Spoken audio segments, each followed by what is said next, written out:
চন্দননগর স্টেশনে হকার উচ্ছেদের ভুয়ো নোটিশ দিয়েও কলকাতা হাইকোর্টের নির্দেশে জব্দ ভারতীয় রেল।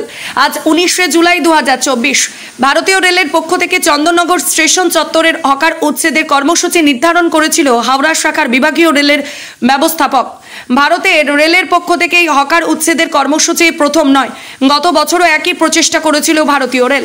সেই সময়তেও Chandannagar station area hawker cooperative সোসাইটির সমস্ত হকারদের যৌথ প্রতিবাদে হকার উচ্ছেদের কর্মসূচি থেকে পিছু হটেছিল ভারতীয় রেল।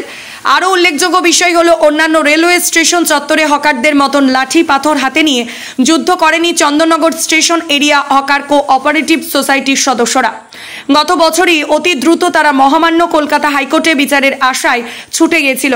কলকাতা হাইকোর্টের মহামান্য বিচারপতি সব্যসাচী ভট্টাচার্য হকারদের নিরাশ করেননি। Chandannagar station area hawker cooperative সোসাইটির দায়ের করা মামলা, যার নাম্বার WPA 19791 অথবা 2023, উক্ত মামলাতে হাইকোর্ট হবার এবং ভারতীয় রেল উভয় পক্ষের বক্তব্য শুনে নির্দিষ্টভাবে রায় দান করেছিলেন। যে নির্দেশে স্পষ্টতই বলা হয়েছিল, ভারতীয় রেলের পক্ষ থেকে হকারদের সাথে দ্বিপাক্ষিক বৈঠক করে একটি সমাধান সূত্র বার করতে হবে। মহামান্য কলকাতা হাইকোর্ট তার নির্দেশে ভারতীয় রেলের উদ্দেশ্যে বলেছেন, ভারতীয় রেলের আদালতের কাছে কোনো বিশেষ বিচার প্রার্থী নয়, উভয় পক্ষকে সমানভাবে আদালত বিচার করবে। নির্দেশের সর্বশেষ পঙ্ক্তিতে ভারতীয় রেলকে সুনির্দিষ্টভাবে বলা ছিল, ভারতীয় রেল কোনো জবরদখলকারীকে উচ্ছেদ করতে চাইলে তাকেও আইন মেনে উচ্ছেদ করতে হবে।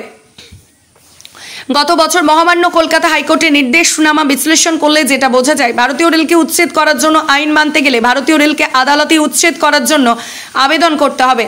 তারপর আদালতের নির্দেশ মোতাবেক ভারতীয় রেল কোনো জবরদখলকারী উচ্ছেদ করতে পারবে।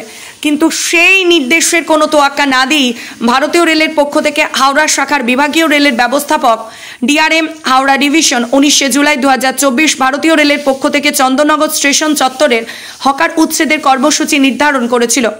সর্বশেষ আদালতের চোখ রাঙানিতে এবারও উচ্ছেদের কর্মসূচিতে সাহস দেখালো না ভারতীয় রেল।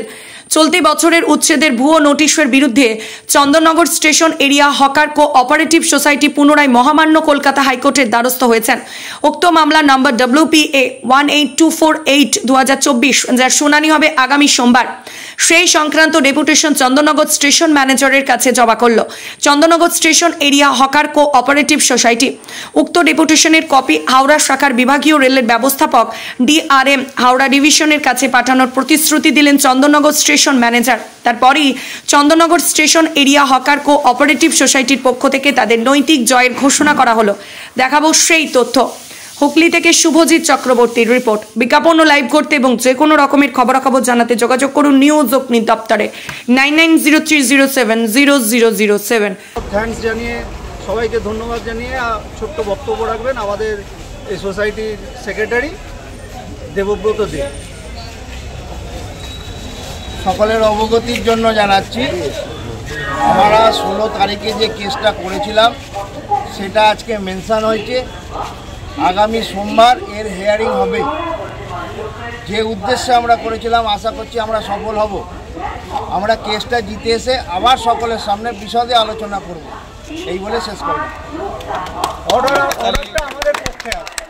বর্তমানে মহামান্য আদালত হাইকোর্টে আবেদনের বিষয়বস্তুটা কি? আবেদনের বিষয়বস্তু হচ্ছে, যে নোটিশটা করেছে আজকের প্রথম হচ্ছে নোটিশটা বেআইনি। তারপরে যেটা হচ্ছে, আমাদের অর্ডারে পরিষ্কার লেখা ছিল এইভাবে হকার উচ্ছেদ করা যাবে না, এইভাবে হকার উচ্ছেদ করা যাবে না। এটা হচ্ছে মহামান্য আদালতের আদেশ। যদি ইংরেজিতে শব্দটা করি সকলে যেটা বোঝে সেটা হচ্ছে ইনজাংশন। সেখানে আদেশ দেওয়া ছিল এইভাবে উচ্ছেদ করা যাবে না, অথচ আমাদেরকে নোটিশ ফেলেছে, আমাদের তোলার জন্য এসছে। আমার মনে হচ্ছে আজকে ওনারা ভয় খেয়ে গেছেন, ওনারা আসেননি। কলকাতা মহামান্য হাইকোর্ট ভারতীয় রেলকে কি বিশেষ সুযোগ সুবিধা দিয়েছিল? একবারও না, হাইকোর্ট দেয় না। হাইকোর্ট চন্দননগর কোঅপারেটিভ সোসাইটি যেমন একটা পার্টি, ইন্ডিয়ান রেল একটা পার্টি, দুজনকে সমানভাবে রেখে সঠিকটা বিচার করেছেন। যাবতীয় ডকুমেন্টস দেখে কাউকে প্রাধান্য দেননি।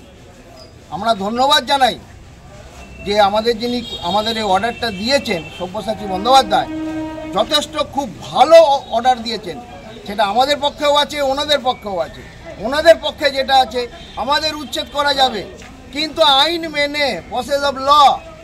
তার মানে চন্দননগর কোঅপারেটিভ সোসাইটির এগেনস্টে হকার উচ্ছেদের নোটিশ দিতে হবে, কেস করতে হবে, কেস করে তাকে জিতে এসে আমাদেরকে তুলতে হবে, তার আগে নয়। পূর্বে দ্বিপাক্ষিক বৈঠকের নির্দেশও দিয়েছিল হাইকোর্ট, সেটা কি মানা হয়েছে? ভারতীয় রেল মেনেছে? মানা হয়নি, ওনারা গায়ের জোর এমনি করেছেন, পরিষ্কার কথা, সব বিষয়ে গায়ের জোর করেছেন। 92 সাল থেকে চিঠি করে আসছে, কোনো উত্তর দেননি। আইডব্লিউর লোক আমাকে বললো ডিআরএমের সঙ্গে দেখা করতে, তাকে চিঠি দিলাম, সময় চাইলাম, তিনি পাত্তা দিলেন না।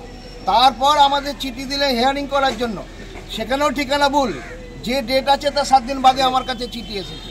তারপর আমরা চিঠি জমা করতে গেছি, আমাদেরকে ভেতরে ডেকে নিয়ে গেছেন, 2-4 কথা বলেছেন। উনি একদম বেআইনিভাবে, আজকে হিয়ারিং করতে গেলে হিয়ারিং কিছু প্রসেস আছে, নিয়ম আছে, কোনো কিছু না মেনে আমাদের সঙ্গে গল্প করে একটা স্পিকিং অর্ডার দিয়ে দিলেন। আমার মনে হয়েছে হাওড়া ডিভিশনের ইঞ্জিনিয়ার 1 উনি মহামান্য আদালতের ওপরে নন, উনি যেটা করেছেন ওনার কাজটাও বেআইনি, ওটা পরবর্তী পদক্ষেপে ব্যবস্থা। তারপরেও চলতি বছরে বলপূর্বক নোটিশ দিয়েছে 100 বার। এটা পরবর্তীতে সোমবার দিন আপনারা আদালতে এটা নজরে আনবেন? অলরেডি আমাদের ফাইল করা হয়ে গেছে, আমাদের সব কিছু জানানো হয়ে গেছে, আশা করছি আমাদের পক্ষে রায় আসবে। ঠিক আছে, আপনার নাম? দেবব্রত দে, আপনি কোঅপারেটিভ সোসাইটির সংগঠন সম্পাদক। আজ উচ্ছেদ নিয়ে কিছু বলুন। দেখুন, এই উচ্ছেদ প্রথমত বেআইনি বিজ্ঞপ্তি দিয়ে হচ্ছে, গত 11 তারিখে হচ্ছে রেল একটা নতুন বিজ্ঞপ্তি দিয়েছে 19 তারিখের মধ্যে উচ্ছেদ করা হবে। তো গত বছরও এই বিষয়টা হয়েছিল, এই উচ্ছেদের বিষয়টা হয়েছিল আপনারা জানেন, এবং সেইটার পরে আমরা কিন্তু হাইকোর্টে গিয়েছি। হাইকোর্ট গোটা জিনিসটার উপর স্টে অর্ডার দিয়েছে এবং পরিষ্কারভাবে তার রায় জানিয়েছে যে রেল যে বেআইনিভাবে উচ্ছেদ করতে চাইছে সেটা করা যাবে না, এবং তাকে হচ্ছে নির্দিষ্ট সাংবিধানিক আওতার মধ্যে থেকে কোর্টের নজরদারিতে তাকে হচ্ছে হকারদের সাথে কথাবার্তা বলে যা পুনর্বাসনের বন্দোবস্ত করা সেটা করতে হবে। কিন্তু রেল এবারেও সেই ব্যাপারটাকে একদমই হচ্ছে ওভারলুক করে আবার নোটিশ দিয়েছে। এটা আমার মনে হয় যে সাধারণ মানুষকে, সাধারণ হকারদের ট্রমাটাইজ করা হচ্ছে, তাদের রুটির ওপর একটা আক্রমণ, তাদের পেটে লাথি মারা হচ্ছে, এবং এটা একেবারেই হওয়া উচিত। গোটা রাজ্য এবং রেল যা করছে সেটার বিরুদ্ধে আমরা তীব্রভাবে নিন্দা করছি। হকার্স কোঅপারেটিভ সোসাইটি লিমিটেড এবং বাকি যে গণসংগঠনগুলো রয়েছে, আমি আইসিসিটির পক্ষ থেকে রয়েছি, আমরা প্রত্যেকেই লড়াইয়ের সাথে একসাথে রয়েছি এবং আমরা চাইছি যে হকার উচ্ছেদ বন্ধ করে হকারদের পুনর্বাসন করবে। নামটা এটা বলবেন? কৌস্তব শাহ, আইসিসিটির পক্ষ থেকে।